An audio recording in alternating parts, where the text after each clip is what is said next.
কোথা থেকে অষ্টগ্রাম থেকে ভাড়া করতে হইল প্রার্থী। সেই প্রার্থী মার্কাও না খেজুর গাছ।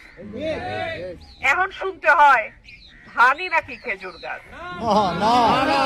আমি যদি কই হাসি হইল বাঘ তয় হইব, তয় চলতো?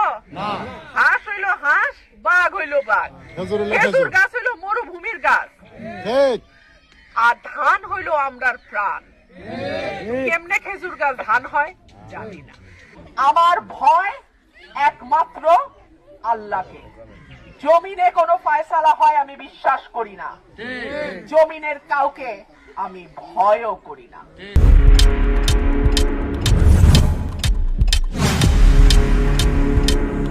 2001 সাল থেকে শুরু করে আজকে 2026, গত 25 বছর কোন ধানের শীষের প্রার্থী ছিল না। কি ছিল?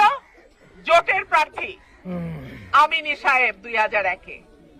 2008-এ আমিনী সাহেব যখন ফেল করলো তখন চলে আসলো জাতীয় পার্টি। 2014 সালে আবারও জাতীয় পার্টি, কারণ বিএনপি নির্বাচনে অংশ নেয় নাই। 2018 সালে আপনারা উকিল আব্দুল সাত্তারকে ভোট দিয়ে এই দুঃসময়ে নির্বাচিত করছিলেন, কিন্তু এই মানুষটাও চলে গেল আওয়ামী লীগে। তাহলে বিএনপির হাতে কি রইল? কিচ্ছু নাই। এখন আবার 25 বছর পর যখন একটা নির্বাচন হচ্ছে এবং নেতা কর্মীদের একটাই দাবি ছিল দলের প্রার্থী দিয়ে। এমন তো না যে দলের প্রার্থী ছিল না, কিন্তু কোথা থেকে অষ্টগ্রাম থেকে ভাড়া করতে হইল প্রার্থী। সেই প্রার্থী মার্কাও না খেজুর গাছ। এখন শুনতে হয় ধানই নাকি খেজুর গাছ। আমি যদি কই হাসি হইল বাঘ তয় হইব, তয় চলতো?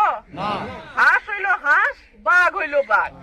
খেজুর গাছ হইল মরুভূমির গাছ, আর ধান হইল আমরার প্রাণ। কেমনে খেজুর গাছ ধান হয় জানি না। প্রিয় ভাইরা আমার যারা সমর্থক, আমার যারা ভোটার, আমার যারা নেতা কর্মী আছে, তাদেরকে আমি বলবো, আমি 17 বছর শেখ হাসিনার আমলে তার মতন শক্তিশালী সরকারের চোখে চোখ রেখে কথা বলছি।